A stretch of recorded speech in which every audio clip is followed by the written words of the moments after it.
Spectacular. Yeah. What a night, I've said it a few times now, there's not many people like Josh Kelly who truly deserve that moment, he's always tested himself and given him the hard route. When you look back to that Avanesian fight, 10, 11 fights in, and people writ him off, and like the fickle sport we work in, where everyone's like, he's finished, he's not what he says he was. And we always knew he had the skill and ability, and it was always about his mind and him being in the right place, and I'm so happy for him. Like, he deserves it so much. And what a performance, because he went in there and he took the shots. He did exactly what he said he would do. He said to Bakhram, come and do what you do. He took those punches, he kept going, he kept coming back out, and so happy for him. Another British world champion. Can it be a stadium fight next in the summertime? Anything's possible, yeah. Anything's possible. There's so many big fights out there. There's a lot of talk about Boots. He signed to fight Boots as part of his deal. He was open to doing that. Boots has obviously got the Ortiz fight that has been going on a long time. If that doesn't happen, that's a massive fight. You've got the Abbas Baruzan Zayas fight tonight as well in Puerto Rico. That's a big fight that can happen. But he's really in a position now in the top 5 British names. When you look at it, he's a world champion. He's always had the marketability. He's always had the looks. He can talk. He can do all of it. So he's in a position where he can really, whatever shot he wants now, he can take. We love stadium shows, and I think with the atmosphere in there tonight, everyone getting behind him, it's definitely possible. Do you think there's a bit of a deadline we're going to put on the Ortiz thing now that Josh has won? Or do you think the times will align? Look, there was always a deadline in terms of making it happen, and we're getting to that point. I'm not going to say there's a exact day, because there are things ongoing. There's obviously the piece with Golden Boy and Virgil Ortiz, as everyone knows, is quite public. But we are getting to that point where we need to deliver a fight for Boots. Within the next week or so, I would think. I'm not setting that as a deadline because I get myself in trouble. I would think, we need to make a decision with what we're doing. Do you think it's likely it'll be Josh next? Because obviously I'm guessing Boots will want to fight quite soon. Look, Boots, the aim was always to fight around March, April time. After a fight like that tonight, it would have taken a bit out of him, of course. But this is Josh's night, of course. It's the fact he signed to fight Boots was always a piece in the contract that he agreed to it, but it was never about that fight being next necessarily. What have you thought about? Obviously, he left a long time ago. Did you always believe that he'd come back and achieve the things he has tonight? Yeah, look, I think it's, I think we've always retained a good relationship with him and Adam, and at the time what he wanted and what they were looking to do didn't necessarily align with what we could deliver for him. Obviously Wasserman and the Sauerlands did a tremendous job in that period delivering for him, and obviously getting him prepared as well for this moment. But as soon as the opportunity came up to do this, I've always, like I say, got on with Adam very well, and when we spoke about it, it made a lot of sense. We believe in Josh Kelly. It was always going to be a tough night tonight, but we believed in what he could do. So I'm delighted he's back. We started from his debut just like we did with Dalton Smith. It's a shame for Amo Williams tonight because he would have been another one. But yeah, we always knew there'd be the opportunity down the line. I'm delighted he's done it with Matchroom. Frank, it's Josh's dream to fight at the Stadium of Light. I know it's early doors, but how realistic do you think it is? The Stadium of Light, they just text me, the people who run the Stadium of Light, and said, tell you, I haven't even opened it. It just said, good win for Josh. Let's do Stadium of Light next and get it done next week. It might be a bit of a rush next week. Yeah. In terms of background, obviously, many people felt like background was going to walk through Murtazaliev. Obviously, sorry.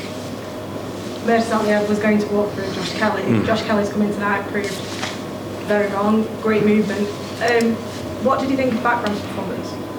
Yeah, look, I think it's easy to, always say this fight didn't do enough of it. It was a close fight. I thought Josh won by a round, and normally if someone won by a round, it could have gone, you could have argued either way. But I thought Josh won by a round. I think, Josh is brilliant at what he does. But Murtazaliev kept coming. I think in the 9th round or 10th, when he put Josh down, he felt like he could come back out and take control. Obviously, Josh had other ideas, and it's all the experience that has given Josh, put Josh in the position to be able to survive those kind of moments. All those fights he's had and where he's tested himself throughout. How hurt do you think Josh was in the 9th? Obviously, after that, he was down a few more times, not from knockdowns, but maybe he was a bit. I think he was tired as well. I think he was tired. Obviously, his, what he was doing in the fight was definitely tiring him out, trying to keep Bakhram off of him. But yeah, for sure he was hurt. He'll tell you when he comes down. He's not the kind of person who's going to sit here and say no, not at all. But the whole thing was he can survive those shots, and he did that, and he showed and he proved to everyone that he deserves to be in the pole position in the 154 division. Can you also give us a quick run through of the card? Obviously, we saw Leo Atang can be out again in a few weeks' time. Good performance tonight, and the other fights also. Yeah, for sure. Look, Leo Atang we're so excited about, and I think you saw with him tonight, probably in the second round, he felt like he was chasing down a stoppage, and then came back out in the third round a lot more cool, calm, and composed.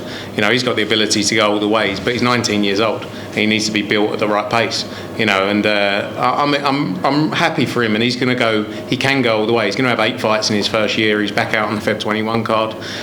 So yeah, good finish for him, and he's going to want to look for a big clean knockout performance on Feb 21. I think Josh Padley, tremendous performance. He needed a performance like that off the back of the Bellotti fight. He's won 3 titles now in his 3 fights with Matchroom over the last year, and he should show fighters why you should take a chance, like he did against Shakur. A year or so back. He jumped in there on 3 days' notice, and look at how he's changed his life. He deserves every opportunity. The Elif Turhan fight, I think, was tough to watch, in truth, you have to be honest. But she's going to want to come back and prove to everyone, she's been on those run of devastating knockouts. Tonight wasn't a night for that, but she's going to want to come back out and get another big win, so we'll see her back out soon. The Coleman Blake Hine fight was sensational. That probably could have been on later in the evening as well. Brad Casey, good win for him as well. So good night overall. There's lots of big opportunities to come back to Newcastle and Sunderland, Stadium of Light. There's huge ticket sellers. We've been here many years in the past with Lewis Ritz, and we've just always been waiting for who was that next person to do it. And with the atmosphere Josh created tonight, he's that guy. And I'll just follow up with Padley quickly, please, because I know this was the end of his 3-fight deal, right? Yeah. So, and he was talking about that coming into this, that he wanted to make sure that he continued the relationship with Matchroom. So, are we right to presume that will happen? Yeah, for sure. It's been a great relationship with him, and I think with a performance like that, it's about moving into the right fights as well now. We spoke about, obviously, Wood Warrington's coming up, Nunes Davaretti, there's huge fights to be made. I think for now, for him, it's about moving up those world rankings and putting himself in a position. He's got a huge following, Josh. We spoke about before as well, doing the Warrington fight before we made Warrington Wood. There's huge fights out there for him, so for sure we'll be looking to extend that, and we'll be having discussions over the next week with Tom Stalker. Great. Bit off topic, but Diego Pacheco pulled out his purse bid. Yeah, was it yesterday or the day before? I can't remember, but just wanted to get why he did that. Look, he's obviously going through a transition. He's got a new management team, and I think he's looking at his training position as well. He's still very young. He's 23, 24 years old. He's still very young. He's got a lot of time in his career to make the right decisions, and we'll be working through that now. We want to make a big fight for him next. I think it was about being the right fight and in the right position to go into a world title fight or the big fights, and give him the best possible chance. And I think with everything with his training team, and management team, this feels like the right decision. But we're working on a new plan with him now, over the next year or so, and I'm excited about what the future holds. He's got a massive future, huge star potential.